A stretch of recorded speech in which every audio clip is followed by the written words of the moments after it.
Beelzebub's Tales to His Grandson, Chapter 38, Religion. Beelzebub continued further. Now I shall explain to you also a little about that obstruction, which serves as one of the chief causes for the gradual dilution of the psyche of these unfortunate favorites of yours, and namely concerning their peculiar havat vernoni, which they always have, the totality of the functioning and the effect of which in the common presences of the beings they themselves call religiousness. Such an, in the objective sense, indeed arch-maleficent factor for the gradual automatic dwindling of their psyche arose there on this ill-starred planet. Also, since various consequences of the properties of always the same, for them, accursed organ kundabuffer, began to be crystallized in them, and changing its outer form, began to be transmitted from generation to generation. And so, when on the one hand, thanks to these crystallizations, there began to be acquired in the common presences of certain terrestrial three-brained beings, the first germs of what are called Hasnamussian properties, in consequence of which such beings began, as is proper to them for their egoistic aims, to invent, for the confusion of surrounding beings similar to themselves, various fictions, among which were also every kind of fantastic, what are called religious teachings. And when, on the other hand, other of your favorites began to have faith in these fantastic religious teachings, and gradually lost their sane mentation, thanks to these same crystallizations, then from that time on, there began to arise in the process of the ordinary existence of these strange three-brained beings a large number of havat vernoni, or religions, having nothing in common with each other. Although all these many varied havat vernoni, or religions of theirs, have decidedly nothing in common with each other, yet nevertheless all are built up on the religious teachings, which in their turn are built up exclusively on that, in the objective sense, maleficent idea which they themselves call good and evil, and which idea, strictly speaking, was the chief factor for the gradual dilution of their general psyche, and which still quite recently served as the cause of great events among the blissful higher being bodies, or as they are called there, souls, who dwell on that holy planet in the direction of which we are at the present moment falling. The history of all that which recently happened on this holy planet purgatory ought, in my opinion, to be told you without fail. First of all, because these events have a common cosmic character and are connected with the general individuality of every relatively separately formed responsible individual. And secondly, because certain members of your genealogical tree involuntarily served as the cause of the arising of these events. But I shall relate about it only at the end of my present tale, as I have a very worthy reason for this concerning the development of your being mentation. About this worthy reason, and also about what considerations I have concerning such an intention of mine, I shall most likely explain to you in its proper time. Meanwhile, know that there, among these terrestrial three-brained beings who please you, there existed and exists a great quantity of all kinds of religious doctrines, on which these numerous religions of theirs are just built up, and that they usually arise in the following way. I already told you that when it became clear that thanks to the unforeseeingness of certain most high, sacred, cosmic individuals, the results of the consequences of the organ kundabuffer, invented and later removed by these sacred individuals, began to become crystallized in the common presences of these unfortunate three-brained beings, thanks to which it became almost impossible for them correctly to become perfected to the being which three-brained beings ought to have. Then our abundantly loving Common Father condescended to actualize sometimes in the common presences of certain of them, wherever they may arise, the germ of a sacred individual, so that these latter, being completely formed up to responsible age and acquiring reason in the conditions which had already become fixed in the general process of the existence of the three-brained beings of this planet, should become aware of reality and indicate to the surrounding beings similar to themselves how they ought, with the reason present in them, to guide the process of the functioning of their separate spiritualized parts, in order in this way to decrystallize the already crystallized consequences of the properties of the organ Kundabuffer, and also to succeed in destroying in themselves the predisposition to new crystallizations. And so, my boy, after the sacred Raskuarno proceeds to these terrestrial three-brained beings, or as they themselves express it, when they die, in the presences of whom are actualized the germs of sacred individuals, their contemporaries usually, in order to remember and also in order to transmit to the beings of subsequent generations all that these sacred individuals had indicated and explained according to their attainments of responsible age, collect it all into one whole. And all this collected into one whole usually just serves as the beginning of all kinds of religious teachings there. The strangeness of the psyche of your favorites in respect of the religious teachings which arise in this way among them manifests itself in this, that they already from the very beginning understand literally all that has been said and explained by these genuine sacred individuals actualized from above, and they never take into account in which environment and for which case this or that was said and explained. And further, already during the transmission from generation to generation of these religious teachings,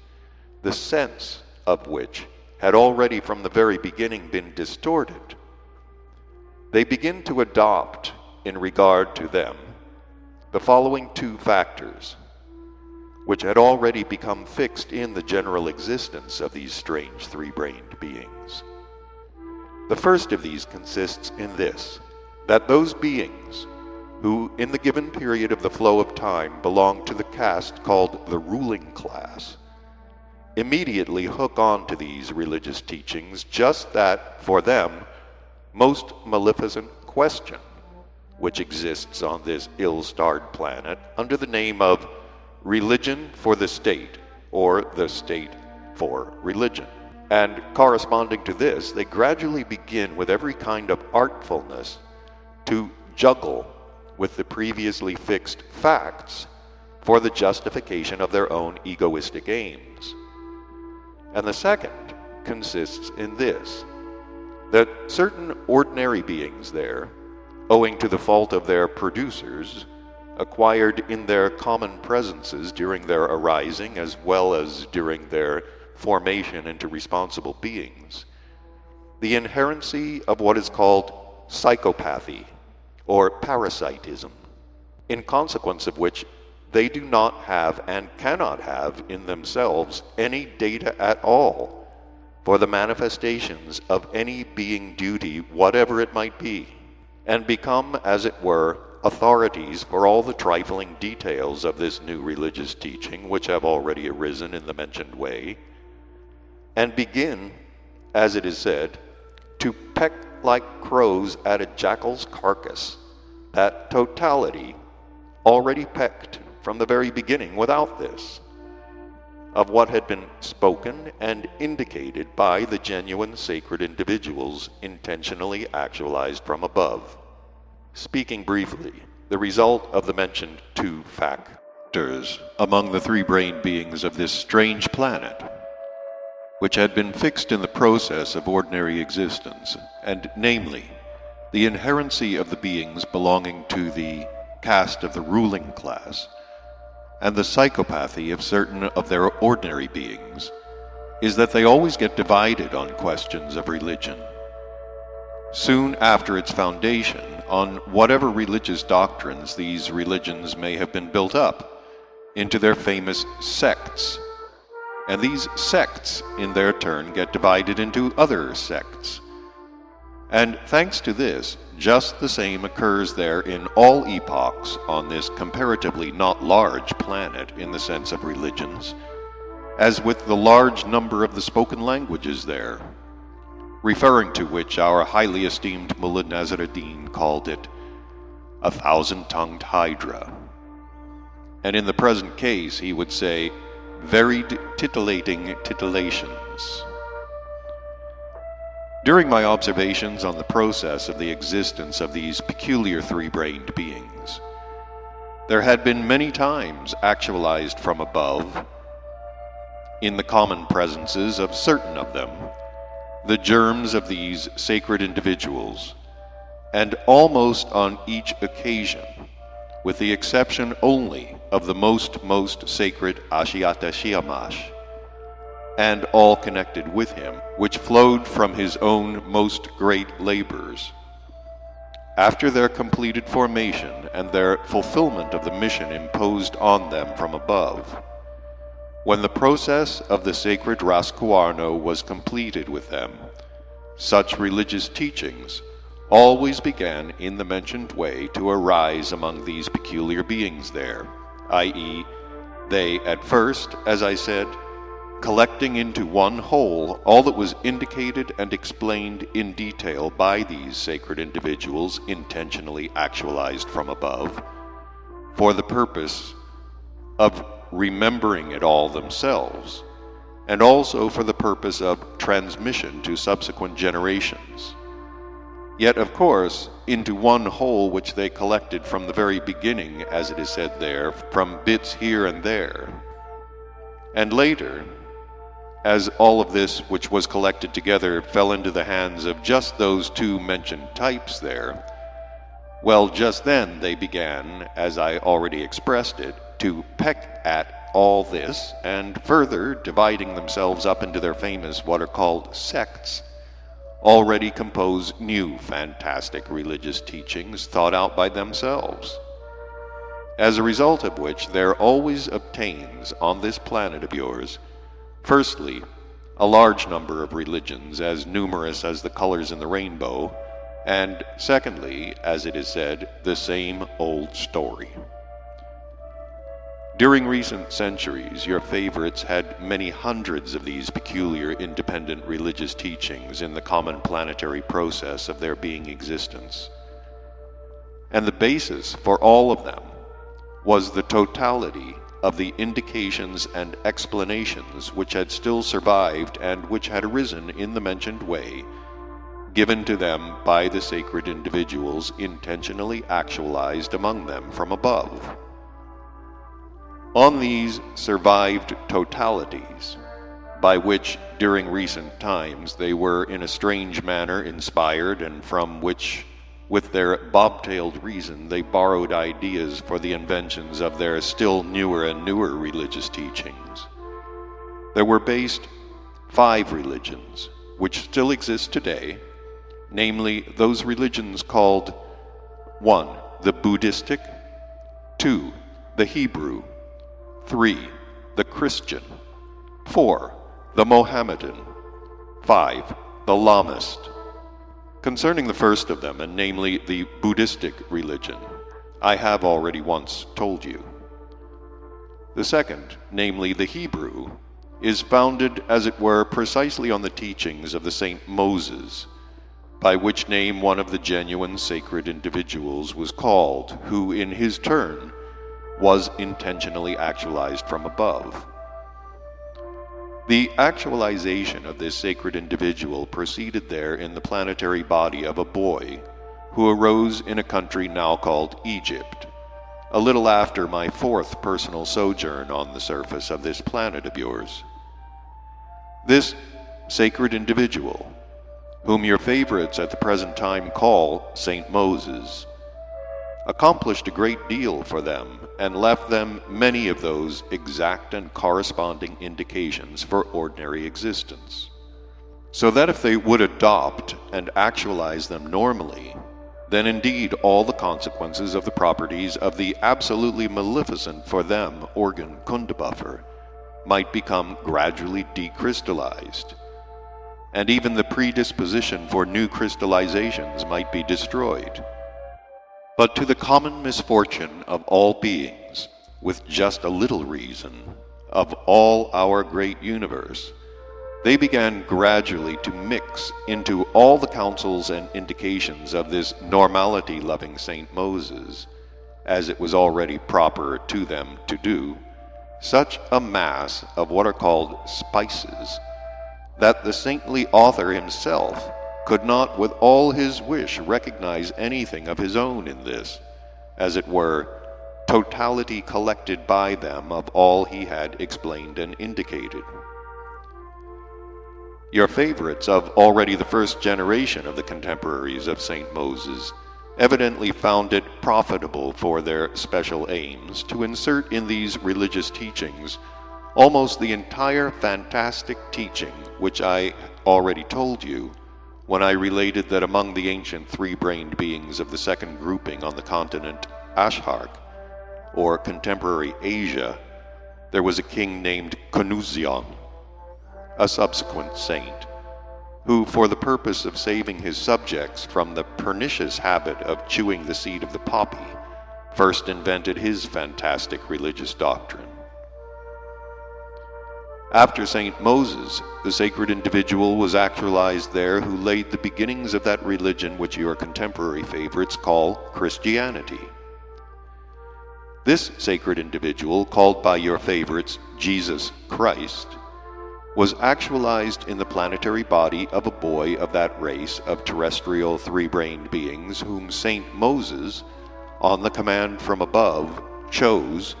from among the beings of the country Egypt, and led to what is called the land of Canaan. After this Jesus, there were actualized also on the continent Asia 2 other sacred individuals on whose teachings the beings were founded 2 of the enumerated religions existing there until today. And namely, one of these 2 sacred individuals was Saint Mohammed, who appeared among the, as they are called, Arabs, and the other, Saint Lama, appeared among the beings dwelling in the country named Tibet. At the present time, the first of the 5 religious teachings I mentioned, and namely the Buddhistic, is spread chiefly among the beings dwelling in the country India, the former Gemchania,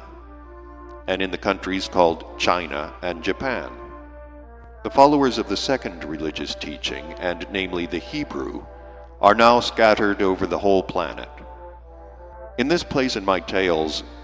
it will do no harm also to remark the cause itself, owing to which the followers of the teaching of this Moses are scattered over the whole planet, as from this explanation you will well understand about one peculiar property of the organ kundabuffer, and namely, about the property which evokes the feeling called envy. And you will also understand in what way each property of this organ, however small it may be the cause of very great consequences. The point is that the beings who chiefly professed the teaching of this Moses then very well organized themselves in their community, and therefore in the psyche of the beings of all other communities of that period, this same property called envy began to be crystallized in relation to the beings of this community. And so strongly was this property crystallized in them, that even after the flow of many of their centuries, when the Hebrew community already ceased to be organized and powerful, and this former powerful community came to an end, as occurs there, according to law, to all powerful communities, then not only was this relation towards the beings of the descendants of this community on the part of the beings of other communities not destroyed, but even in the majority of them, the feeling of envy towards them has already become organic. The third religion, founded on the teaching of Jesus Christ, very soon became in its primordial form so widely spread that almost 1/3 of all the three-centered beings of this planet were its followers. But thereafter, they began gradually to strip also this religious teaching based on resplendent love, and transformed it into something also resplendent, but already, as our dear Mullah Nasruddin says, into a resplendent Terra Sakabura from the fairy tale Kasawaji. In the case of this great religious teaching, indeed, it also happened among them that its followers divided themselves on account of exterior details of small importance into various sects, and came to be called not just Christians, as all the first followers of this teaching called themselves, but Orthodox, Sevrodox, Ipsilodox, Hamilodox, and various other cognomens also ending in dox. And into this teaching of truth and verity, they began also to mix, for various egoistic and political reasons, fragments taken from other religious teachings already existing there, but fragments such as had not only nothing in common with the teaching of Jesus, but which sometimes even flatly contradicted the truths this divine teacher taught. They mixed in it a great deal from the teaching of Saint Moses, which by that time had already been thoroughly distorted, and much later, namely during the period which contemporary beings there called the Middle Ages, the so-called elders of the Church inserted into this Christian religion nearly the whole of that fantastic doctrine invented by those learned beings in the city of Babylon, who belonged to the school of the dualists, about which I've already told you. The elders of the Church in the Middle Ages probably inserted this last doctrine for the convenience of their own shops, and for the shops of their assistants, because of the famous paradise and hell contained in it. And therefore, at the present time, in place of the teaching of the divine teacher Jesus Christ, in which, among other things, was revealed the power of the all-lovingness and all-forgivingness of our Creator, suffering for beings, it is now already taught there that our Creator mocks the souls of those who follow this teaching. Dear and kind grandfather mine, explain to me, please, what is meant by elders of the Church? Asked Hussein. They call elders of the Church there those beings who become professional dignitaries of the highest rank of any religious teaching. Having merely replied thus laconically, Beelzebub continued further. By the way, I may tell you here that among a rather small group of terrestrial beings, the teaching of Jesus Christ was preserved unchanged, and passing from generation to generation has even reached the present time in its original form. This smallish group of terrestrial beings is designated the Brotherhood of the Essenes. The beings of this brotherhood succeeded at first in introducing the teaching of this divine teacher into their own being existence, and subsequently in transmitting it from generation to later generations, as a very good means for freeing themselves from the consequences of the properties of the organ kundabuffer. Now, as regards the fourth great religion existing there now, which arose several centuries after the Christian religion, and was founded on the teaching of the full of hope Saint Mohammed, this religion at first spread there widely, and it might perhaps have become eventually a hearth of hope and reconciliation for them all, if these strange beings had not stirred this also into a hodgepodge. On the one hand, its followers also mixed into something from the fantastic theory of the Babylonian dualists, but on the other hand, the elders of the church of this religion, called in this case sheikhs Islamists, themselves invented and added to it many things about the blessings of this notorious paradise, which, as it were, existed in the other world. Such blessings as perhaps could never even have entered the head of the chief governor of purgatory, his all-quarters maintainer, the arch-cherub Helk-Gamatios, even if he were deliberately to try to imagine them. Although the followers of this religion also, from the very first, split into many different groups and subgroups, which, by the way, continue there even up till now, nevertheless they all subscribe to one or another of its two independent, as they are called, schools, which were formed at the very beginning of its arising. These two schools of the Mohammedan religion are called there the Sunnite and the Shiite. It is very interesting to note that the psychic hatred of each other formed in the psyche of the beings who belong to these two independent schools of one and the same religion has, on account of their frequent clashes, now been transformed completely into an organic hate. Beings of certain European communities have, during recent centuries, greatly contributed by their incitement to the rise of this peculiar transformation of that strange being function. And they have employed and continue to employ this incitement in order that the animosity between the beings who follow these two independent schools of one and the same religion should increase, and that they should never unite, since if this were to happen, there might soon be an end there for those European communities. The point is that nearly half of the ordinary three-brained beings there are followers of this Mohammedan teaching, and only as long as this mutual hatred exists among them will they mean nothing terrifying in the sense of reciprocal destruction to European communities. And hence it is that accidentally arisen, newly baked communities always rub their hands and rejoice when sparks fly between the Sunnites and the Shiites, because they then count on a long and secure existence for themselves. Now, as regards the fifth teaching, namely the teaching of Saint Lama, also a genuine messenger from our endlessness, the teaching of this sacred individual was spread among those three-brained beings there who, on account of the geographical conditions, scarcely ever happened to come into contact with other beings of this ill-starred planet, and in consequence have scarcely been affected by the abnormally established conditions of ordinary being existence there.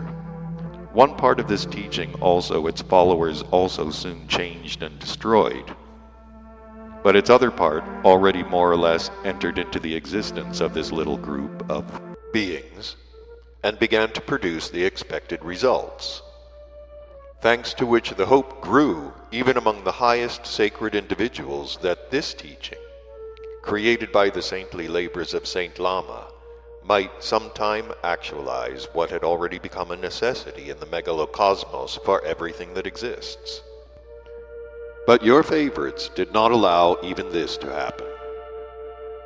but by their military expedition or Anglo-Tibetan war, without so much as a thought, knocked this possibility soundly on the head. About this military expedition I will tell you a little later, and I shall tell you about it chiefly because I myself happened by chance to be an eyewitness of all those lamentable events there. I must first tell you how, there on your planet, it is now desired, of course with the help of the swivel-eyed general, finally to dispatch, even the remnants of those two named religions still existing there, which, although they are already changed even beyond recognition, yet nevertheless have, during the last centuries, made the ordinary existence of the three-brained beings there, though very remotely, yet all the same a tiny bit like the ordinary existence of the three-brained beings breeding on the other corresponding planets of our great universe. And for certain of them, their phenomenally haphazard existence somewhat tolerable objectively. Namely, I shall here tell you how there is just now proceeding the process of the final dispatch of two of the great religions of the five mentioned, now existing, which were founded, though from bits here and there, nevertheless on the teachings of genuine messengers of our endlessness himself. One on the teaching of Saint Jesus and the other on the teaching of Saint Mohammed. I repeat that both these religions there were founded from bits taken here and there from the teachings of two genuine messengers of his endlessness. And though the three-brained beings there of former centuries stripped both these teachings, much as the Russian Sidor stripped his goats, yet nevertheless some even down to the present time believed in something, and hoped for something owing to these teachings, and thereby made their desolate existence a little more bearable. But these contemporary and now arch-strange three-brained beings there have taken upon themselves to sweep this also entirely from off the face of their planet. Although the process of the strangeness of their peculiar psyche, namely the process of the final destruction of these two great religions, began after my departure from their solar system, yet thanks to the contents of an etherogram about the beings of that strange planet, which I received just before our flight from the planet Caritas, I understand how things were, and can now already say with complete conviction that they will no longer stop at stripping them, but without further ado entirely destroy even their very traces. In the said etherogram, by the way, it was conveyed to me that there on your planet, first of all in the city of Jerusalem, a university, specially for Jewish youths, was being opened. And secondly, that in the community Turkey, an order was promulgated closing all what are called Dervish monasteries, and prohibiting men from wearing the fez and women the yashmak. The first half of the message, namely that a university of Jewish youths was opening in the city of Jerusalem, made it clear to me that this Christian religion also had already come to an end. But to understand this, you must first know that not so long ago all the communities existing there on the continent Europe, the beings of which are for the most part followers of this religion, together produced, on account of this same city Jerusalem, their great wars against those beings, followers of other religions, and these great wars of theirs they called crusades. They produced these wars or crusades only in order that this city of Jerusalem, in which this divine teacher Jesus Christ had existed, suffered, and died, should become exclusively Christian. And during these crusades of theirs, nearly half the beings of male sex of that continent were completely destroyed. And now, in this same city of Jerusalem, they have opened their contemporary university for Jewish youths, and almost certainly, too, with the common consent of all those same European Christian communities. Just that nationality is called Jewish, in which the divine Jesus appeared and existed, and the beings of which tortured and crucified him on a cross. Although the present generation of Jews are not direct enemies of Jesus Christ, yet they each also now have the conviction that this Jesus, who appeared among their ancestors and came to be regarded as a sacred personality by all the followers of the Christian religion, was, quite simply, a fervent and sick visionary. Among contemporary beings of the planet Earth, a university is just that hearth on which everything acquired during decades and centuries by preceding beings is burned. And upon this hearth, 1.5-day tasty lentil soup is quickly cooked to take the place of everything attained by the centuried conscious and unconscious efforts and labors of their unfortunate ancestors. This is quite enough to show me, and to convince me with my whole being, what will eventually become of this Jerusalem, now that they have opened there their own famous university, and moreover for Jewish youths. I already see in my mind's eye that before many of their years have passed, there will be on the spot where the planetary body of the divine Jesus was buried, a place for parking contemporary cars. That is, a parking place for those machines which, for contemporary beings, were just the marvel needed to drive them crazy. Furthermore,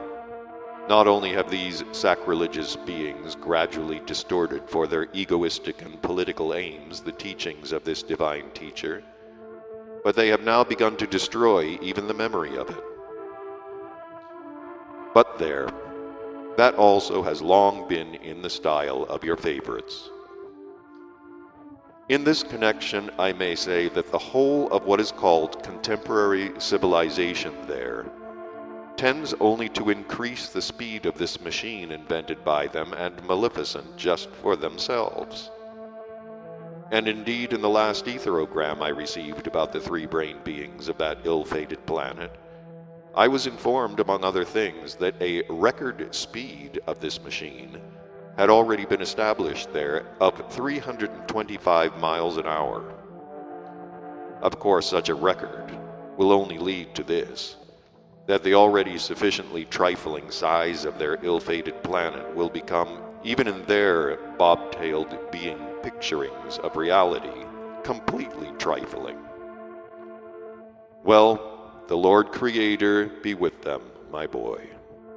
Whatever speed they may attain with this machine of theirs is all the same if they remain as they are. Not only they themselves, but even their thought will never go any further than their atmosphere. Now, as regards the second great religion, which was founded, as I've already told you, upon bits here and bits there from the teaching of the full of hope Saint Mohammed. This religion, from the very beginning of its arising, began to be particularly applied and used for their egoistic and political aims by beings there with alms-machine properties, and hence it is the most stripped of all. The power-possessing beings of certain communities there gradually mixed into this divine teaching for their said alms-machine aims such spices of their own invention that a Shirakurian combination resulted, the secret of which would be the envy of all the contemporary famous European, as they are called, pastry cooks and chefs. And so, judging by the latter half of the contents of this etherogram, the process of the entire destruction of this second great religion is bound to proceed, or had already proceeded there, on account of that order mentioned in the etherogram promulgated by the power-possessing beings of the community Turkey. The point is that this same community of Turkey is one of the largest of all the communities there whose beings profess this religion. I must first tell you that from the beginning of the rise of this Mohammedan religion, certain beings of this same community took in the teaching of this religion in its primary form very well, and began gradually to incorporate it into their daily existence. And therefore, although the teaching of this religion was gradually changed under the influence of the power-possessing beings there, nevertheless, among these same certain beings there, this teaching of Mohammed passed from generation to generation in an unchanged form. Until now, therefore, there has at least been a faint hope that if sometime these strange beings should suddenly settle down, this teaching would infallibly regenerate and actualize those aims for which it was created by the full of hope Saint Mohammed. So, my boy, these same certain beings there were called dervishes, and it was concerning the closing of just their monasteries that the order was indeed given in that contemporary community Turkey. Of course, by the destruction in Turkey of this dervishism, those last dying sparks will also be entirely extinguished there, which, preserved as it were in the ashes, might sometime rekindle the hearth of those possibilities upon which Saint Mohammed counted, and for which he had hoped. And as regards the other order communicated to me in that etherogram and promulgated in that same community Turkey, namely the prohibition upon beings of the male sex to wear the formerly famous fez, and upon the beings of the female sex, the yashmak. The consequences of these innovations are very clearly depicted in my being picturings about the future. Thanks to these innovations, there is no doubt but that exactly the same will be repeated with the beings of this Turkey as occurred to the beings of the large community Russia, after they had also begun to imitate everything European. It may be noted, for example, that indeed in all the beings of that large community Russia, only 1 or 2 centuries ago, when, before they had yet begun to imitate everything European, these 2 being functions still obtain, which are called matadamlik and namaslik, or as these being feelings are still called, the feeling of religiousness and the feeling of patriarchality. And it was just those same being feelings which a couple of centuries ago made the beings of that large community famous, among other beings of the whole of this planet, in respect of their morality and the patriarchality of their family foundations. But when afterwards they began imitating everything European, both these being feelings still remaining in them began gradually to atrophy in them. And now at the present time, almost all the beings of that community have become, in the sense of religiousness and patriarchality, such the notion of which our wise teacher Mullah Nasruddin expresses by the mere exclamation, get along with you. In Russia, moreover, none of this began with the yashmak or the fez. No, these headdresses were not worn there, but it was begun there with the beard of the beings of the male sex. For the 3-brained beings of the male sex there, the beard is the same as our tail is for us, which, as you already know, adds to the beings of the male sex among us masculinity and activity. It is now the turn of these unfortunate Turks. Once they have proposed to change their fezes for European bowlers, the rest will follow of itself. Of course, the psyche of these Turkish beings will also soon degenerate, as it degenerated in the beings of the community of Russia. The difference between the Russian beings and the Turks is only in this, that for the Russians, one being only, namely their Tsar, was the cause for this transformation of their psyche, whereas for the beings of the community Turkey, several beings were its cause. And there were several because these Turks recently changed their old, many centuries established state organization for a new one, a certain special republican form. And in place of one ruler, as had obtained among them during their former state organization, there were several. If even this former state organization of theirs was bad, yet to counterbalance this, there was a single ruler who introduced innovations solely for his community, and furthermore, all of them old patriarchal. And now in this community Turkey, of the chief leaders there are several, and each of them is a wiseacre who forces upon the unfortunate ordinary beings of the whole of this community his callowness, not responding at all either to the already long ago crystallized needs of the psyche of the beings of this community, or to their established pillars of their being morality. It is very interesting to notice further that just as formerly the Russian Tsar was supplied by his nearest old patriarchal functionaries with a great quantity of what is called money, obtained by the sweat of the peasants, and was sent to the continent of Europe to study in the various communities there a great number of methods of government, in order that when he returned he might the better orientate himself in the ruling of his community, so likewise these present callow Turkish rulers were also provided by their own patriarchal fathers with much money, this time, however, obtained by the sweat of the Hayban Sanan Saks, and also sent to the continent Europe to receive there what they call a good education for the future welfare of their fatherland.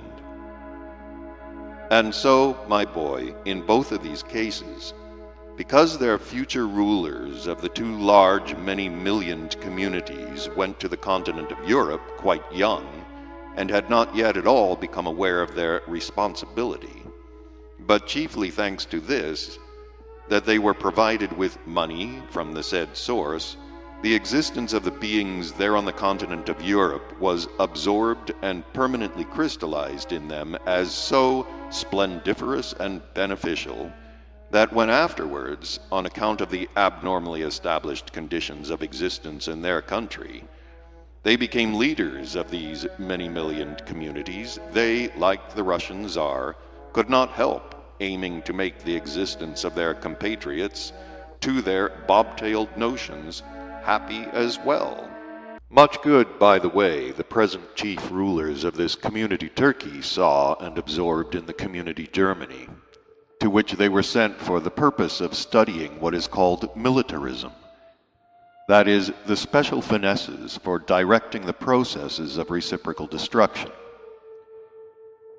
That is why these present chief rulers of the community of Turkey existed a long time in that community Germany,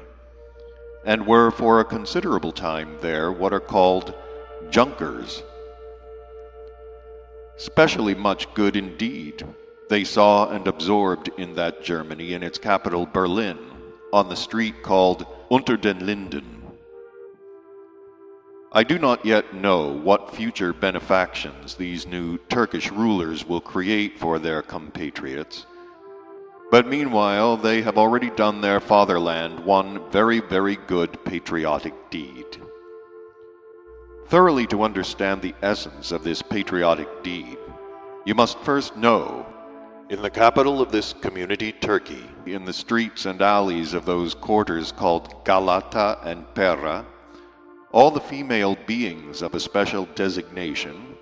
used to belong to foreign communities, though these same women earned and spent genuine Turkish lira. But thanks to the recent innovations, they have now come to the full and certain hope that very soon these genuine patriotic Turkish lira of theirs will no longer be at the disposal or use of the female beings of any foreign community alien to them, but will be used only by their own dear she-compatriots. It is not for nothing that our highly esteemed Haji Nasruddin says, "What is most important is to have plenty of money, and then even our namas may creak." Or sometimes in such cases, he also says in Turkish itself, "Doni ninishi pakmazli pishi geyan purnunda pusar e shahidishi," which saying in English means, "World deeds are like honey cakes, from which the eater must grow an ass's tooth." Now let us talk about what I promised to tell you a little more in detail, namely about the teachings of the last sacred individual who appeared among the beings of Tibet, Saint Lama, and about the causes of the complete destruction of that teaching also. The teaching and preachings of this Saint Lama were not so widely spread there because of the geographical conditions of that locality where he appeared, and where he taught those unfortunate three-centered beings also what they must do to free themselves from the consequences of the properties of the organ Kundabuffer. On account of its geographical conditions, beings of this country were little in touch, as I've already told you, with the abnormal conditions of ordinary being existence of the beings of other communities, and in consequence, certain of them were more receptive of the teaching of this last sacred individual. And this teaching, therefore, just entered into their essence and began gradually to be actualized already in practice also. So, my boy, during many years there, circumstances gradually so arranged themselves in that country called Tibet that the local beings became grouped according to the degree of their inner transubstantiation of the teaching of this Saint Lama, and according to the degree of their need to work upon themselves, and having correspondingly organized their ordinary existence, they, thanks to their isolated environment due to this inaccessibility of their country for beings of other communities, had the possibility of working without hindrance according to the instructions of Saint Lama, upon their liberation from the consequences of the properties of that organ which their first earliest ancestors to their common misfortune were forced to have. Certain beings among their number had already attained such a deliverance. Many others were already on the path of this attainment, while many of them were hopeful of one day also reaching the way of this achievement. But just when the conditions and environment for productive work in this direction had at last taken a definitive turn in the right direction, in this Tibet, well, it was just then that happened, thanks to which the possibility for the beings of this country also of one day freeing themselves from the misfortune oppressing them had to perish completely, or at any rate be again delayed for many years. But before telling you about just what happened there, you must still know the following. Only a few centuries ago, the chief particularity of the three-brained beings who please you, namely the process of their periodic reciprocal destruction, used to proceed there on your planet between beings of different communities of one and the same continent, namely the continent on which they bred. And if occasionally, by exception, this process arose between beings of different continents, then it occurred only between beings dwelling on the neighboring borders of two adjacent continents. And this was because locomotion by water was still very difficult for terrestrial beings some centuries ago. But after a contemporary being there had by chance discovered the possibility of using the power of artificially rarefied water for such locomotion, or as they say, the power of steam, and had devised suitable vessels for that purpose, these terrestrial beings thereafter just began going for such processes to other borderlands of the neighboring continents or even to other continents. During the last century, one of these favorite places on another continent for the beings of this peculiar planet was the country of ancient Gemchania, or as contemporary beings say there, India. Do you remember that I once told you that to that self-same Gemchania of the continent Ashark, now Asia, beings of the continent Atlantis used to sail in the beginning for pearls, and how later that it was also they who first populated that country? So, my boy, this same unfortunate former Gemchania, now India, has become during recent centuries the favorite place also of the contemporary beings of the continent Europe, but this time for their processes of reciprocal destruction. They began to sail there, and there to produce their processes of reciprocal destruction both among themselves and with the beings breeding there, That is to say, other beings of one European community strove to destroy the existence of the beings belonging to another, also European community, or similar processes proceeded between local beings, with the European beings helping one side or the other side. The processes of reciprocal destruction of local character there in that unfortunate Gemchania were very frequent, especially during the last 18 or 15 centuries. And this was so, firstly because in consequence of a similar great process, the beings there, who had earlier belonged to only two different communities,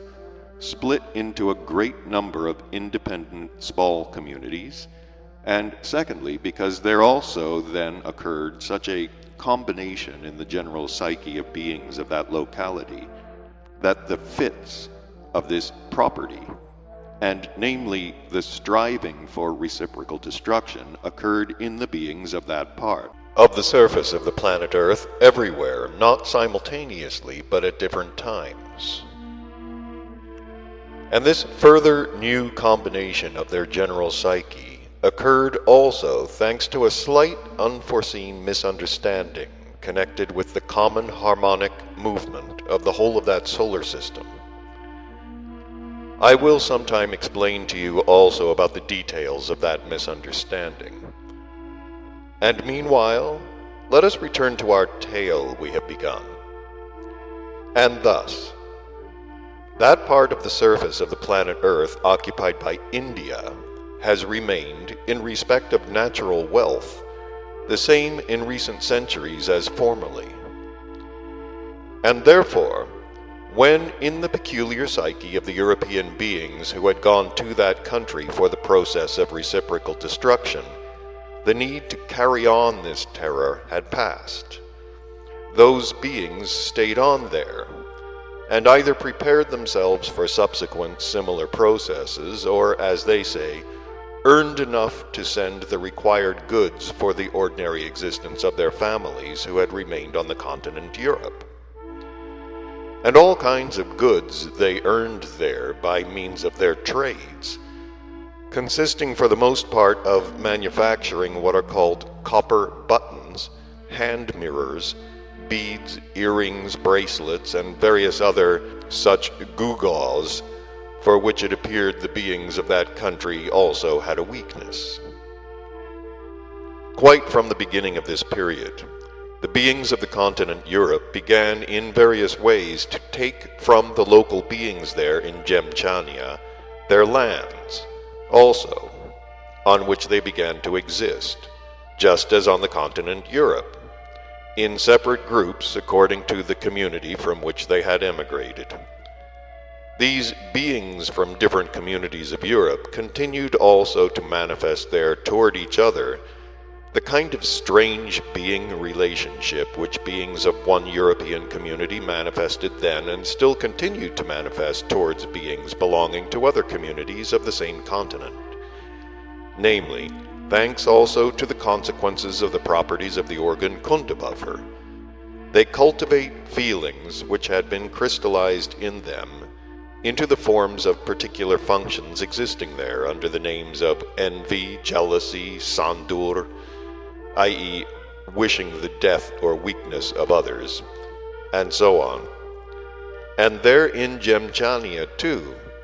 beings of one community began to pipe with full blast against beings of another community that Hasnamussian music they call policy. That is, they began to criticize each other, to lower each other's standing, to down each other, and so on. Their aim being to create what is called prestige among the local beings in relation to their own community. In the course of such a policy,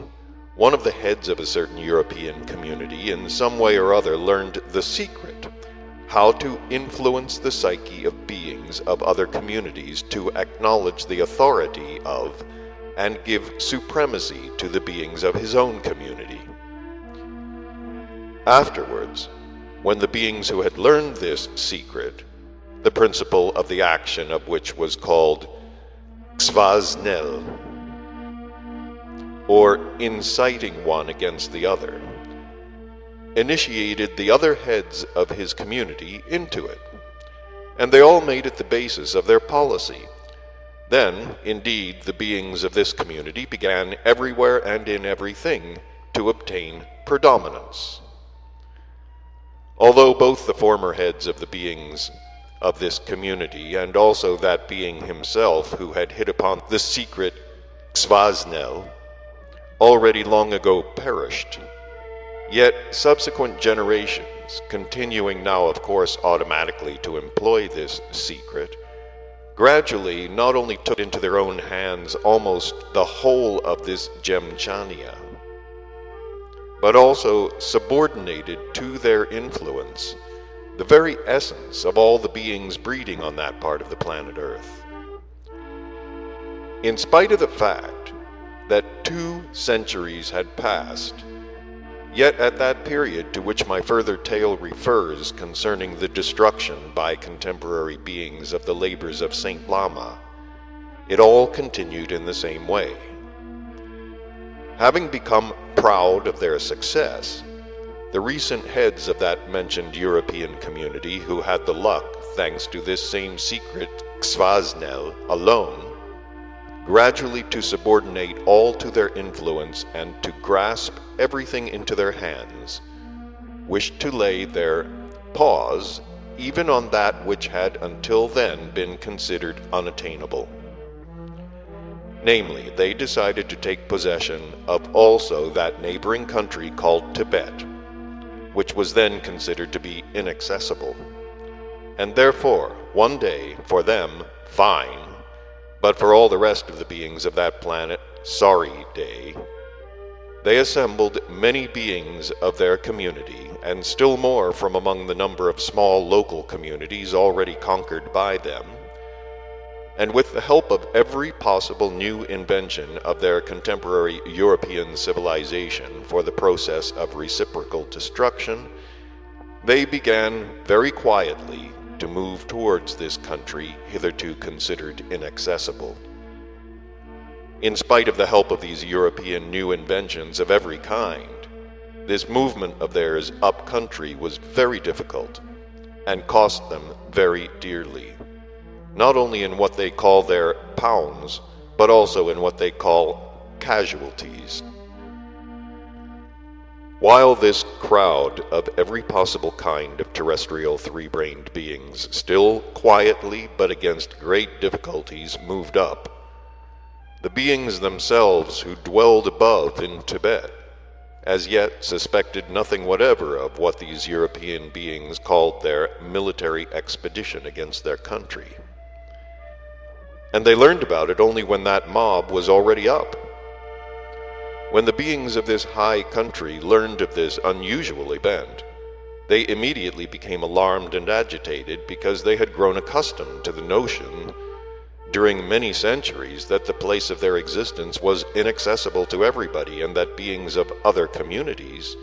no matter what may be their means for the process of reciprocal destruction, would be unable to penetrate to them in any way. So certain were they of this, that they had not even once cast a glance downwards to see what was being done during this time in respect of the aim of penetrating into their inaccessible country, and hence they did not take any corresponding measures in advance. It was from this that the sorrowful events subsequently came, which were finally to destroy all the results created by that full of faith sacred individual, Saint Lama. First of all, it is necessary to tell you that this high country was a place of existence also of that small group consisting of 7 beings there, also according to the rules established from the very beginning, were guardians of the most secret instructions and last counsels of Saint Lama. This group consisted of these 7 beings who, following the indications of Saint Lama for freeing themselves from the consequences of the properties of the organ Kundabuffer, had brought their self-perfecting up to the final degree. When this group of beings of 7 learned of this event, it dispatched the chief among them to join the agitated chiefs of the whole country in a conference which took place in the capital just on the day of the arrival of these uninvited guests from below. The assembled heads of the Tibetan beings unanimously decided at this first conference of theirs, very peaceably and courteously, to request these uninvited visitors to return whole and hearty from where they had come, and to leave in peace both themselves and their peaceful country that did no harm to anybody. When, after several days, it became clear that these uninvited guests would not consent to return, but as a consequence of this request, even hastened to move forward more deeply into the country, the members of the first council became even more alarmed, arranged a second council, and began to deliberate what to do to prevent these beings from entering, as it is said, a stranger's house without invitation. A quantity of every sort of means were proposed for removing from their country these beings who had broken like ravens into a stranger's nest. But one in particular found support: to destroy utterly to the last man all these uninvited swaggerers. And this, my boy, could have indeed been easily done, because such is the country, that without any additional means, merely by stones thrown down from the mountains, a single being could destroy thousands of enemy beings passing along the valleys. And especially was this possible because every one of them knew the lie of his native country like the palm of his hand. By the close of this conference, all the heads of the country Tibet had become so excited that they would almost certainly have decided to carry out the proposal supported by the majority, if the head of that small group of 7, who, as I've already told you, had been sent to this council by the other members, had not intervened in this stormy council. This head of 7, later a saint, while persuading the other participants in this conference that what they had proposed must not be done, said, among other things, "The existence of every being is equally precious and dear to our common Creator God. Therefore the destruction of these beings, so great in number of them too, would give no small grief to that one who, even without this, is overburdened with the care and sorrow of all that exists among us on earth." All that this future saint then said in the assembly of Tibetan chiefs was so generally persuasive that they decided not only to take no measures against the strangers, but even to take every kind of precaution that no one should hinder the march of current events. Thereupon the beings appearing from below as uninvited guests,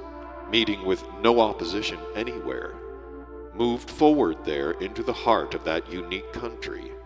which hitherto had been isolated from all the conditions of ordinary being existence, growing always worse on your planet. Well then, there just proceeded that which resulted in a great calamity, not only for all present and future beings of this unlucky country, but perhaps even for all in general present and future 3-brained beings of the whole of that unfortunate planet. The point is that at the final conference of the heads of the whole of Tibet, a resolution was carried out, by the way, that certain members of the council chosen by lot should go to those districts through which these foreign beings would pass, in order to warn in advance the local population of the considered decision of their leaders, and persuade them to permit nobody, under any circumstance, to hinder the passing of these foreigners. Among the number of those sent to the districts through which the foreign armed beings would pass, the choice fell upon the chief also of this small group of 7. And when this future saint arrived for the purpose mentioned at one large point, near which the armed crowd of foreign beings had camped for a needed rest, a stray bullet fired intentionally or accidentally in the street of this large point by one of these newcomers from below, killed on the spot this future saint. In this way ended the existence of the chief of the small group of nearly perfected brothers, and overcome by the terror of such an event, nothing more remained for them but only to take all the necessary steps to bring home the planetary body of their former chief. In order that you may clearly represent to yourself the real terror of the situation experienced by these 6 brothers who were left without their chief, and also well understand all the resulting calamitous consequences, I must first of all explain to you, even though briefly, the history of the rise and existence in this country named Tibet of this small group, which had always consisted of 7 3-brained beings of your planet. This group was formed and existed long before the appearance on the planet Earth of that last sacred individual, Saint Lama. From very early times it was composed of 7 beings, directly initiated by Saint Krishnatacharna, also a messenger of our endlessness, specially sent to the 3-centered beings of the planet Earth breeding in the country Jemchania. When Saint Buddha afterwards appeared there in Jemchania and made clear that many instructions of Saint Krishnatacharna were not yet obsolete from the psyche of the beings of that same country, and that these instructions, when absorbed by any of the beings there, contribute to the destruction of those consequences of the properties of the organ Kundabuffer, to help them in freeing themselves, from which he had himself also been sent to them. And when he decided to put these instructions of Saint Krishnatacharna as a whole into the basis of his own teaching also, then these 7 beings there, initiated directly by Saint Krishnatacharna after Buddha had taught them the aim and necessity of their existence, and they had clearly sensed this, and were convinced that the instructions of Saint Buddha not only at heart did not contradict the instructions of Saint Krishnatacharna, but even corresponded more perfectly to the psyche of the beings of that given period, became followers of Saint Buddha. And still later, when Saint Lama appeared specially for the beings of the country Tibet, and he also in his turn found that many instructions of Saint Buddha would still correspond very well with the psyche of the beings of that country, if only certain changes of detail were admitted into them corresponding to the change in external conditions of existence, which had been brought about under the influence of time. He therefore also put into the basis of his teaching many instructions from the verities pointed out already by Saint Krishnatacharna before him, and renewed by Saint Buddha. Then this small group of initiated beings, as well as other groups already followers of Buddha, having also clearly sensed that the additions and changes brought to his teaching by Saint Lama corresponded better to the contemporary psyche, and became followers of Saint Lama. Among the beings of this small group there existed a rule, which, by the way, they kept very strictly, in accordance with which certain secret instructions of Saint Lama concerning the beings of their group were transmitted from generation to generation through their chief alone. And he could initiate into these secrets the other 6 only after certain attainments on their part. That is just why all the 6 members of this small organization, all of whom had already merited and were ready to be accepted for initiation in the near future, were so horrified, as I've said, when they learned about the destruction of their chief. With the destruction of this, at that time, sole initiate,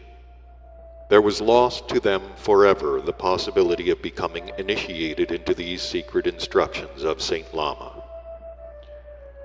Owing to the fact that the destruction of their chief proceeded so unexpectedly, that sole remaining possibility became even doubtful for them of receiving these instructions by communicating with the reason of the destroyed chief, by means of the process, the sacred alms-machine, for the existence of which they not only knew the possibilities, but they also had in themselves all the data required for such an actualization. You probably, my dear boy, know nothing yet about this sacred process. That process is called the sacred alms-machine, by means of which 3-centered beings who have themselves already had time to coat and to bring their own body kesjen up to the completed functioning and to a definite degree of reason, intentionally produce the coating, or as it is otherwise said, the materialization of the body kesjen of any being already entirely destroyed, to such a density that this body acquires again, for a certain time, the possibility of manifesting in certain of its functions proper to its former planetary body. This sacred process can be produced upon the body kesjen of that being who also during his existence had brought his higher being body up to the completed functioning,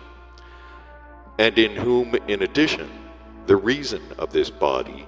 had been brought up to the degree called the sacred being mirozino.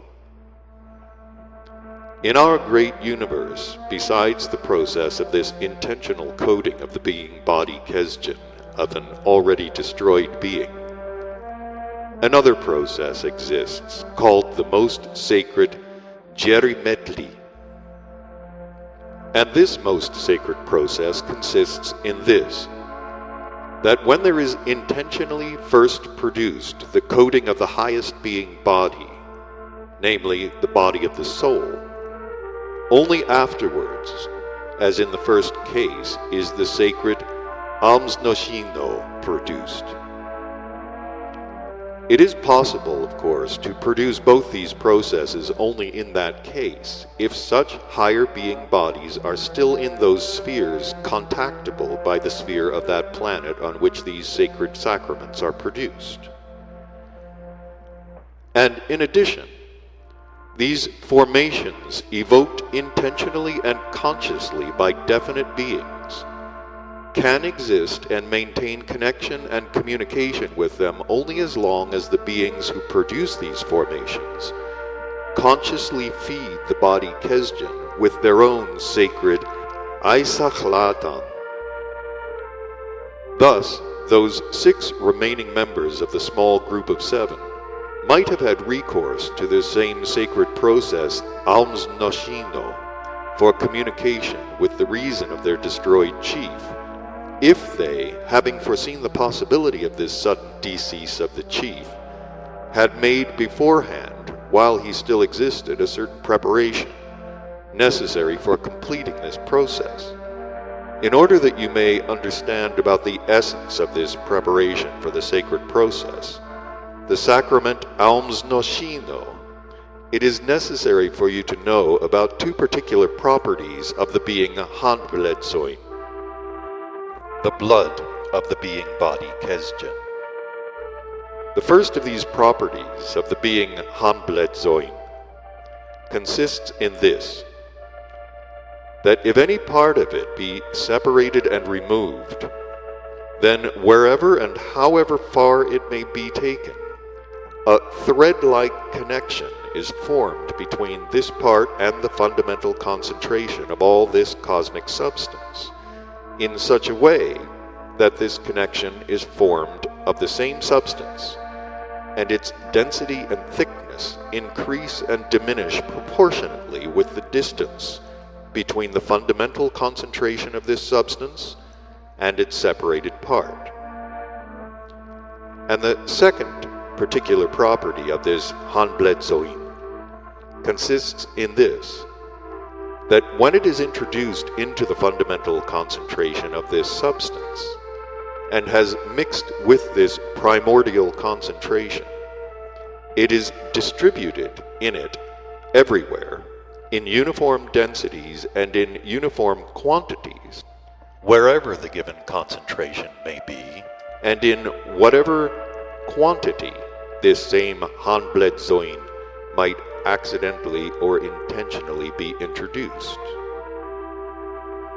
And so, in consequence of the fact that the body kesjen of the being is coated with those substances which in their totality make this cosmic formation much lighter than that mass of cosmic substances which surrounds the planets, and is called the planetary atmosphere, then as soon as the body kesjen of the being is separated from the planetary body of the being, it at once rises according to the cosmic law teniktoa, or as it is sometimes called, the law of gravity, to that sphere in which it finds the weight proper to it equally balanced, and which is therefore the corresponding place of such cosmic arisings. Then, in consequence of all this, the preliminary preparation consists in this, that beforehand, still during the planetary existence of that being, on the body kesjen of whom it is intended after his decease to produce the sacrament of the sacred alms-machine, a particle of his hanbledzoin must be taken, and this particle must be either kept in some corresponding surplanetary formation, or be introduced into those beings themselves who produce this ritual, and intentionally blend with the hanbledzoin of their own body kesjen. In this way, when the three-brained perfected being foredesigned for this sacrament alms-machine ceases his planetary existence, and his body kesjen is separated from his planetary body, then, thanks to the first particular property of this being hanbledzoin, that connection begins to be established about which I have just told you, between the given body kesjen and that place where the particle of his hanbledzoin was preserved beforehand, or those beings who intentionally coated this particle in their own bodies kesjen. In order to be clear in our subsequent talks upon this question, you must now be told just here that the said connection, one end of which is kept in the body kesjen, which has risen to its corresponding sphere, and the other end of which stays either within those surplanetary formations in which the particle from the general mass of the hanbledzoin of the given body kesjen was fixed, or in those beings who intentionally blended the hanbledzoin of the given body kesjen with the hanbledzoin of their own body kesjen, can exist in space only for a limited period,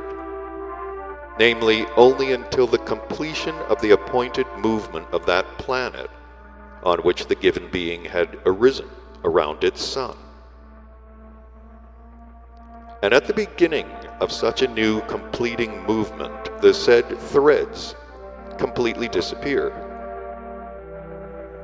And they disappear because in the atmosphere surrounding all planets, the evolution and the involution of cosmic substances required for the great cosmic trogoautoegocrat, in accordance with the fundamental sacred cosmic law, heptaparaparshanoch, again commence flowing only for the trogoautoegocratic process of local character, i.e., within the limits of the given solar system's what is called own activity, and in consequence of which all, without exception, of the cosmic substances which happen to be in the given atmosphere during the period of this movement, and among them the said connections, also are immediately transformed into those cosmic substances which must be present in these atmospheres. So, my boy, until these completed movements have come to an end,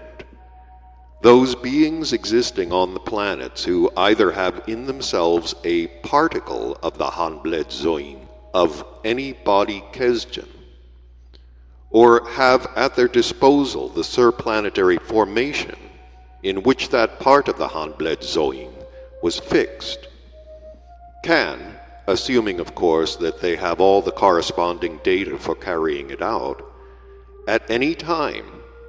attract such a body back to the sphere of the solid part of the planet, and saturating it to the condensation corresponding to their own Hanbled Zoin, in this way establish relations with the reason of that already completely formed independent cosmic unit. And this attraction, or as it is sometimes said, materialization, is produced, as I've already told you, by means of what is called valikrin, that is, by the conscious injection in a certain way of one's own Hanbled Zoin into the ends of these connections. Several times, even before this Tibetan case, this sacred process, alms-machine, had already been produced on your planet by the three-centered beings of different periods. And about the information concerning these sacred processes of former times, several legomenisms existed. It was through these legomenisms also that this small group of Tibetan beings already knew all the details of the procedure relating to this sacred process. And of course they also knew about the need of the special preliminary preparation for it. But having now no other possibility of learning all the secret sacraments, except only by attempting to enter into relations with the reason of their deceased chief, they decided to try to carry out this sacred sacrament upon the body Kesdjan of their former chief, even without the said preliminary preparation. And so, owing to this risk of theirs, that proceeded there which served as the cause of the mentioned great misfortune. As my further investigations showed me, this great misfortune occurred in the following way. When these 6 great initiates, still existing with their planetary existence, began by twos, in turns, uninterruptedly for 3 days and 3 nights to produce upon the planetary body of their former chief the process valikrin, that is, the inpouring of their own Hanbled Zoin into this body. Then, because of the absence of the said preliminary preparation of the connection with his body Kesdjan, their Hanbled Zoin did not go to the actualization where it should have gone, but only accumulated chaotically over this planetary body of their former chief. And since, unfortunately for them, during these same days a reinforced blending of the sacred active element Okidanoch was proceeding in the atmosphere above that locality, or as the beings say there were great thunderstorms, then between these 2 cosmic results, still only in the process of transition from one definite cosmic phenomenon to another, a what is called sobrionolian contact resulted. And it was thanks to that contact there, on that small area of that ill-starred planet, that accelerated cosmic phenomenon resulted called notunishtono, that is to say, the sudden and instantaneous evolution of all cosmic formed crystallizations, and namely, all the neighboring surplanetary formations were immediately transformed into the prime source substance etherokrilno.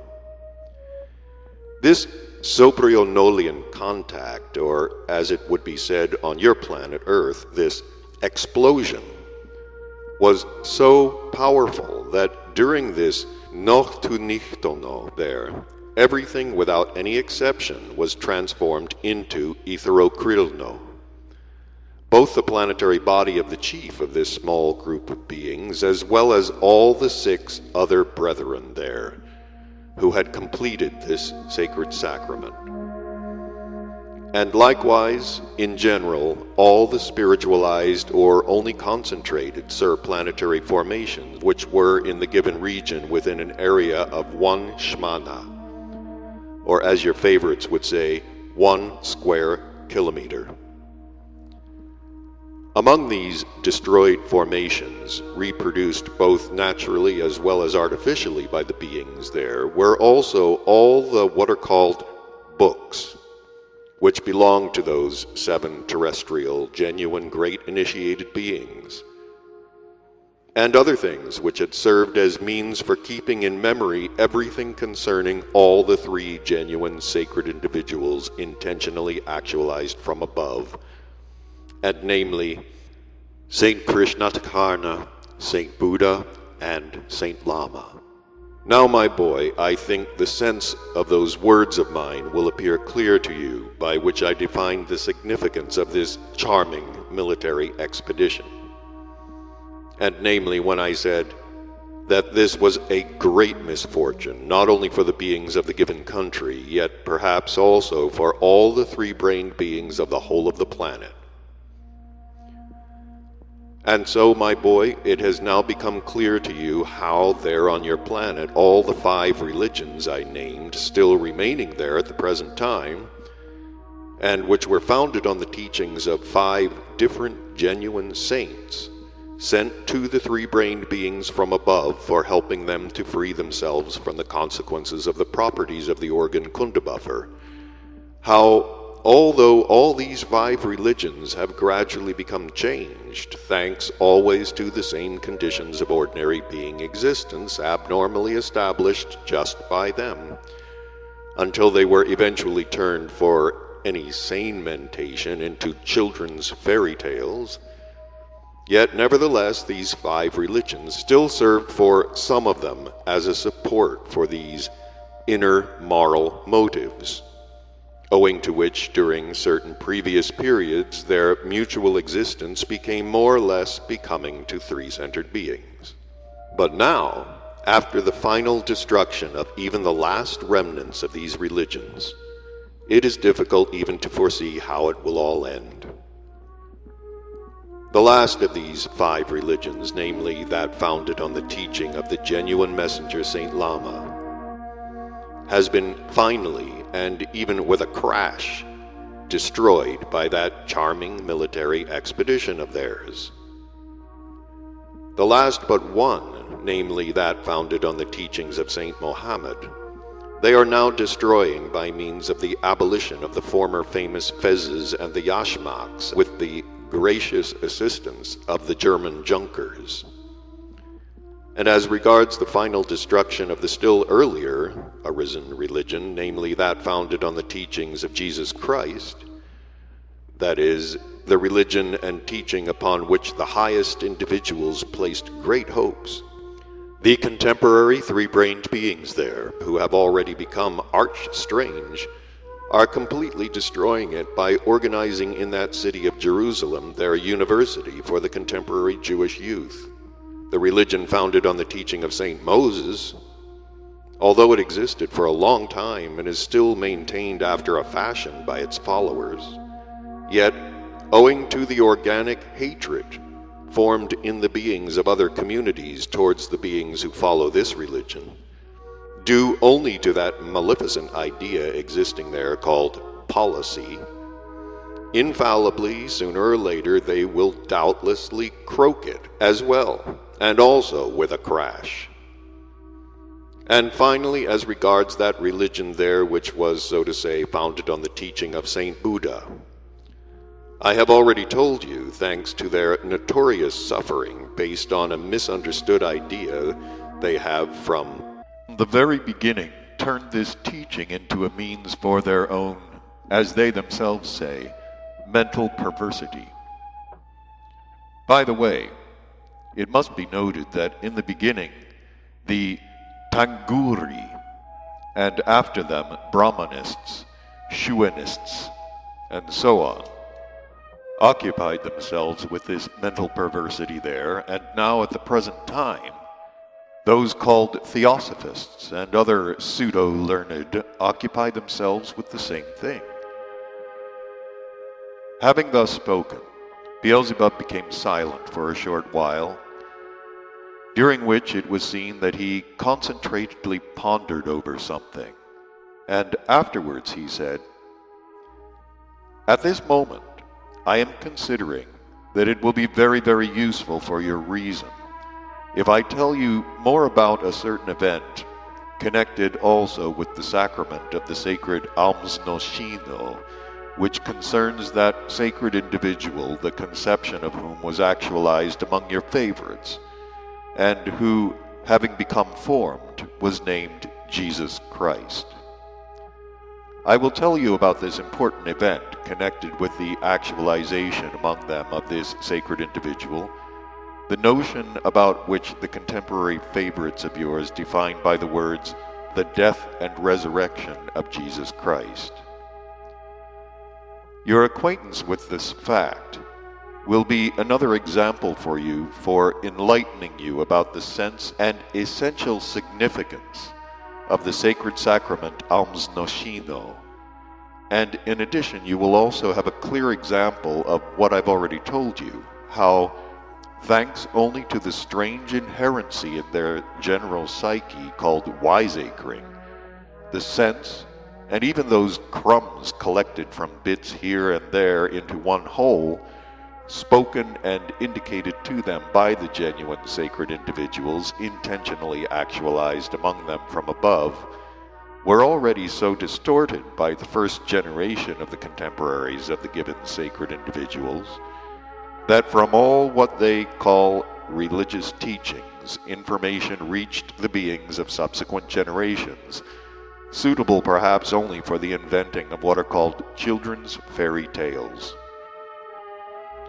The point is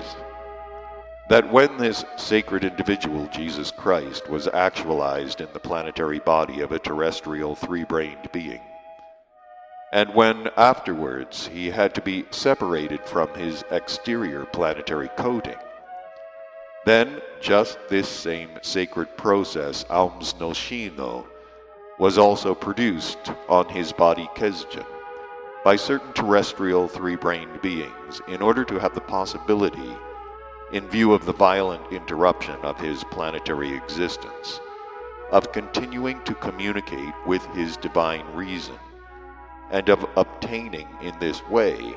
the information about certain cosmic truths and certain instructions for the future which he did not finish giving them. The information concerning this great event was accurately noted by certain participants of the performance of this sacred process, and was intentionally related for a definite purpose to the ordinary beings around them.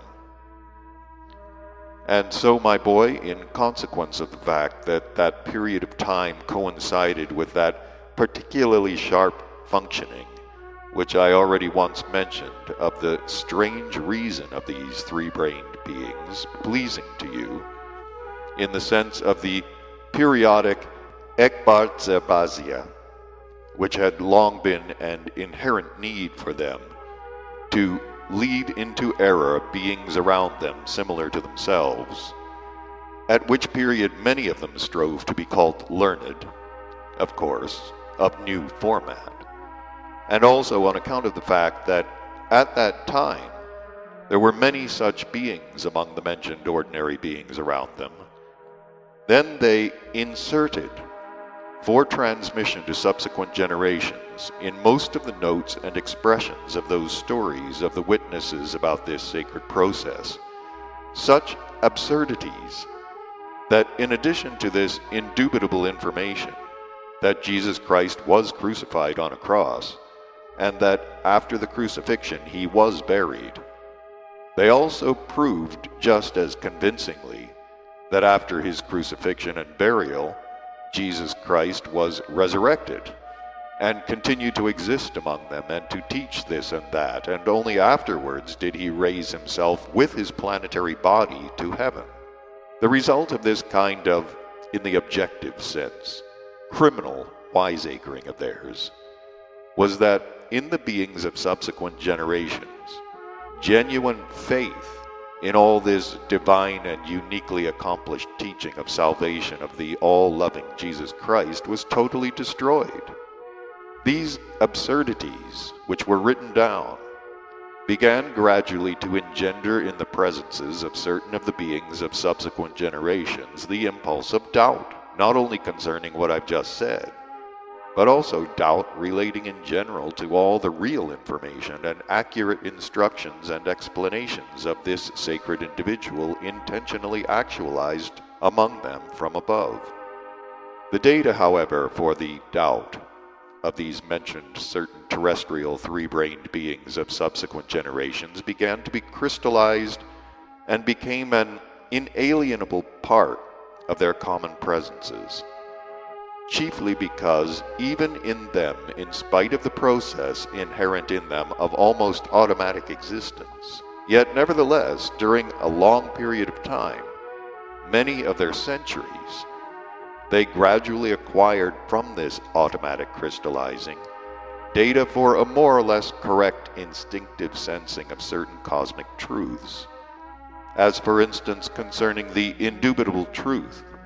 that if the process of the sacred Raskowarno occurs to any being, or as they say, if someone dies, and is moreover buried, then this being will never exist again, nor furthermore will he ever speak or teach again. And so those of these unfortunates, in whom in short there still continued to proceed very slightly the functioning of being mentation according to the law of sane logic, and who had not at all accepted such illogical and unusual incoherencies, ultimately lost all faith in any truth whatsoever, really given and explained by this sacred individual, Jesus Christ. And as regards the remaining terrestrial three-brained beings, who, by the way, in general represent in themselves the majority, then they, becoming usually transformed at the corresponding age owing to many causes, but chiefly because already from the earliest years of their existence it became proper to them to occupy themselves with what is called mordorten, into what are called psychopaths, accept blindly, literally, and word for word, entirely without any being logical mentation, all these fantastic absurdities which reached them, and a kind of special peculiar faith in all this religious teaching becomes automatically formed in them as if it represented in itself the totality of all the truths connected with and related to just this sacred individual, Jesus Christ, who was indeed intentionally actualized among them from above. The information about what is called the Lord's Supper, given in the noted totality, still existing today among your contemporary favorites, representing as it were the real accurate history of this sacred individual, and which is called by them the Holy Writ, was nothing else but a preparation for the great sacrament alms-machine on the body Kesdjan of Saint Jesus Christ. It is interesting to notice that even in this totality noted from bits here and there, which your favorites call the Holy Writ, there are many precise words, and even the whole phrases uttered at the Lord's Supper by the Saint Jesus Christ himself, as well as by those directly initiated by him, who in this same holy script are called disciples,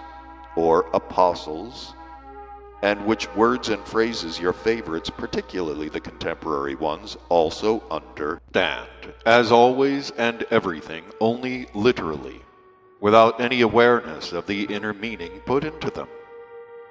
And such a nonsensical literal understanding proceeds in them, of course, always owing to the fact that they have entirely ceased to produce in their common presences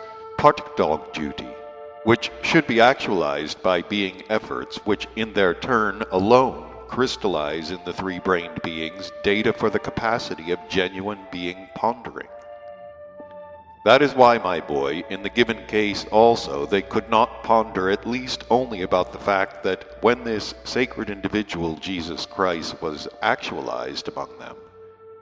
and when this same existing holy writ of theirs was compiled, so many definite words were not used by beings similar to these compilers as are used at the present time. They do not consider that at that period, being mentation among the beings of this planet was still nearer to that normal mentation, which in general is proper to be present among three-brained beings. And that at that time, the transmission of ideas and thoughts was, in consequence, still what is called podobnician, or, as it is still otherwise said, allegorical. In other words, in order to explain to themselves, or to any others, some act or other, the three-brained beings of the planet Earth then referred to the understanding of similar acts which had already formally occurred among them. But meanwhile, this also now proceeds in them according to the principle called chenonizirones, and this first proceeded there because, thanks as always to the same abnormally established conditions of ordinary existence, their being mentation began to proceed without any participation of the functioning of their what are called localizations of feeling, or, according to their terminology, feeling center, chiefly in consequence of which this mentation of theirs finally became automatized. And hence, during all this time, in order to have the possibility of even approximately making clear to themselves or explaining anything to anyone, they were themselves automatically compelled, and continue to be compelled, to invent very many almost non-significant names for things, and also words for ideas, great and small. And therefore the process of their mentation began little by little to proceed, as I've already said, according to the principle chenonizirones. And it was just with this mentation of theirs that your contemporary favorites tried to decipher and to understand a text written still in the simulnizernian manner for the mentation of beings contemporary with the divine Jesus Christ. And so, my boy, it is necessary to explain to you about a certain fact, in the highest degree absurd, and in the objective sense blasphemous, for a greater clarity of the real nothingness of this holy writ, still existing today among your favorites, which, apropos, became particularly widely spread after their last process of reciprocal destruction, and in which, as you already surmise, there is everything you please, excepting reality and truth. I will inform you, namely concerning what is said in this contemporary holy writ, which has, as it were, reached them in an unchanged form, about the chief, most reasonable, and most devoted of all the beings directly initiated by this sacred individual, or, as they would say, about one of his apostles. This devoted and favorite apostle, initiated by Jesus Christ himself, was called Judas. According to the present version of this holy writ, everyone who wishes to draw on the true knowledge will acquire such a conviction, which will also be fixed in his essence, that this same Judas was the basest of beings conceivable, and that he was a conscienceless, double-faced, treacherous traitor. But in fact, this Judas was not only the most faithful and devoted of all the near followers of Jesus Christ, but also, only thanks to his reason and presence of mind, all the acts of this sacred individual could form that result, which, if it did not serve as the basis for the total destruction of the consequences of the properties of the organ Kundabuffer in these unfortunate three-brained beings, yet it was nevertheless, during 20 centuries, the source of nourishment and inspiration for the majority of them in their desolate existence, and made it at least a little endurable. In order that you may better represent and make clear to yourself the genuine individuality of this Judas and the significance of his manifestation for the future, I must first still inform you that when this sacred individual, Jesus Christ, intentionally actualized from above in a planetary body of a terrestrial being, completely formed himself for a corresponding existence, he decided to actualize the mission imposed on him from above through the way of enlightening the reason of these three-brained terrestrial beings by means of 12 different types of beings chosen from among them, and who were specially enlightened and prepared by him personally. And so, in the very heat of his divine activities, surrounding circumstances independent of him were so arranged that, not having carried out his intention, i.e., not having had time to explain certain cosmic truths and to give the required instructions for the future, he was compelled to allow the premature cessation of his planetary existence to be accomplished. He then decided,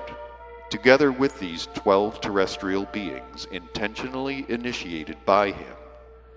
to have recourse to the sacred sacrament alms-machine, the process of the actualization of which sacred sacrament was already well known to all of them, as they had already acquired in their presences all the data for its fulfillment, so that he should have the possibility, while he still remained in such a cosmic individual state, to finish the preparation begun by him for the fulfillment of the plan designed for actualization of the mission imposed on him from above. And so, my boy, when having decided on this, and being ready to begin the preliminary preparation required for this sacred sacrament, it then became clear that it was utterly impossible to do this, as it was too late. They were all already surrounded by beings called guards, and their arrest and everything that would follow from it was expected at any moment. And it was just here that this Judas, now a saint, and formerly the inseparable and devoted helper of Jesus Christ, and who is hated and cursed owing to the naive non-reasonableness of the peculiar three-brained beings of your planet, manifested himself and rendered his great objective service for which terrestrial three-brained beings of all subsequent generations should be grateful. This wise, onerous, and disinterestedly devoted manifestation taken upon himself consisted in this: that while in a state of desperation, on ascertaining that it was impossible to fulfill the required preliminary procedure for the actualization of the sacred alms-machine, this Judas, now a saint, leaped from his place and hurriedly said, "I shall go and do everything in such a way that you should have the possibility of fulfilling this sacred preparation without hindrance," and meanwhile set to work at once. Having said this, he approached Jesus Christ, and, having confidentially spoken with him a little and received his blessing, hurriedly left. The others, indeed without hindrance, finished everything necessary for the possibility of accomplishing this sacred process, alms-machine. After what I've just said, you should now, without any doubt, understand how the three-brained beings of the two types indicated by me of the planet Earth, which has taken your fancy, have distorted, for various egoistic aims, all the truths to such an extent that about this Judas, now a saint, thanks to whom alone such a blessed hearth of tranquility from their desolate existence had arisen and existed for them for 20 centuries, there has been crystallized in the presences of the beings of all subsequent generations such an unprecedented, unjust representation.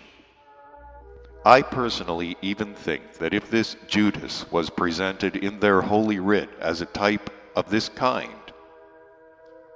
then it may have been for this reason that it was necessary for someone or other, also belonging to the mentioned types, to belittle in this way, for a certain purpose, the significance of Jesus Christ himself. And namely, he appeared to be so naive, so unable to feel and see beforehand, in a word, so unperfected, that in spite of knowing and existing together with this Judas so long, he failed to sense and be aware that this immediate disciple of his was such a perfidious traitor, and that he would sell him for 30 worthless pieces of silver. At this point in Beelzebub's tales, he and all the passengers of the intersolar system ship Karnak suddenly sensed in their organ of taste a special sour, bitterish taste. This signified that their ship was approaching that place of their destination, in the given case, the holy planet Purgatory. They sensed the sour, bitterish taste because a special magnetic current was released from the steering compartment of the ship to inform all the passengers of the approach to the place of destination. Beelzebub therefore interrupted his tale and, glancing affectionately at his grandson, said, "Now we shall have willy-nilly to stop our talk about this sacred individual, Jesus Christ. But nevertheless, my boy, when we arrive home and exist on our dear Karatas, remind me sometime when I am free to finish telling you about the whole of this history in detail. All the history of the actualization of this sacred individual in a planetary body among your favorites, both concerning his existence among the beings of various groupings of this planet of yours, and also concerning his violent end, is very, very interesting just for you who wish to explain to your reason all the details of the strange psyche of these peculiar three-brained beings. And it will be very instructive and interesting to know that part of the history of this Saint Jesus Christ, which relates to the period of his existence there from the ages of 12 to 28, according to their time calculation.